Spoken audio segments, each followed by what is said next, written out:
Hey, my name's Abreainn, and I'm going to share my testimony with you today. My word that describes my life before I came to know Christ as my Lord and Savior is meth head.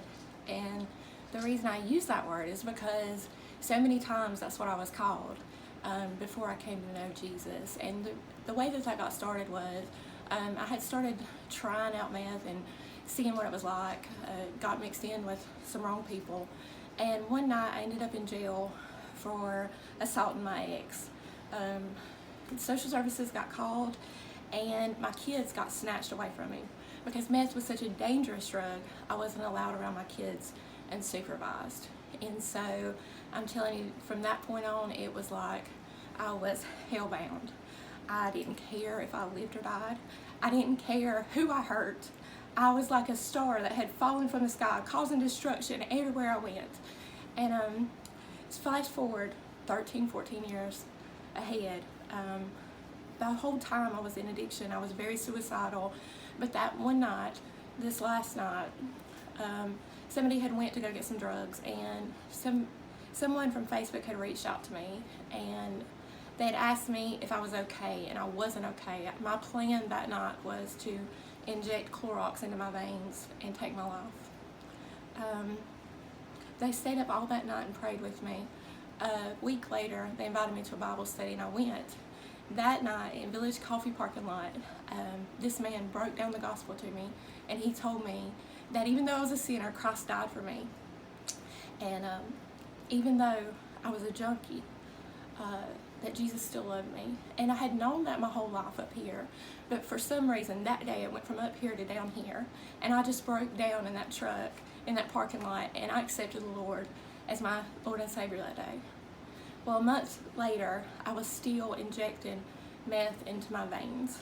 I couldn't break free from that. And I would just cry. I knew something was different because I would just cry every time, but I was still bound. And so one night, I was getting ready to get in the shower, and I injected my last shot of methamphetamine, and I had a flashback of something that happened to me when I was a child. And it really broke me down. It was something pretty bad.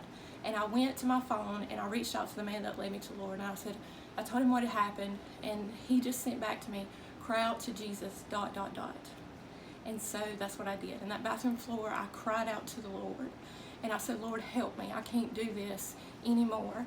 And just like that, the Lord began to take the addiction, perversion, all these things that were inside of me. He began to take those things from me. I got sick for a couple of days. I was vomiting, and it was like demons were coming out of me. And I truly believe that that's what was happening. That was the day that I got saved. That was the day that the Lord changed my life. Since then, my word would be minister. The Lord took me from a meth head and turned me into a minister. He has done so much in my life. He set me free from addictions. He set me free from myself even. And now I just want to tell the whole world. He has done so much for me. It's unreal, y'all. I was that meth headed person, but now I'm a pastor's wife. I am a minister myself. I love to go into the jails and tell people, if Jesus can do that in my life, if he can take me from this pit that I was in. I used to tell people it was like I was in a pit and I couldn't get out. This is before I ever read the book of Jeremiah. I was in a pit, and it was like I was trying to dig my way out. But the Lord reached his hand down and he pulled me out. And I want to tell the whole world that if he can do that for me, he can do that for you. And it don't matter if you're sticking needles in your arm. It doesn't matter if you're just out here and you feel so hopeless. The Lord wants to help you. And all you got to do is cry out to him from that broken heart. You cry out to him when you're hurting, and he'll hear you. And that's my testimony for today. And I thank you for letting me share it. Just remember, if God can save me, he can save anybody.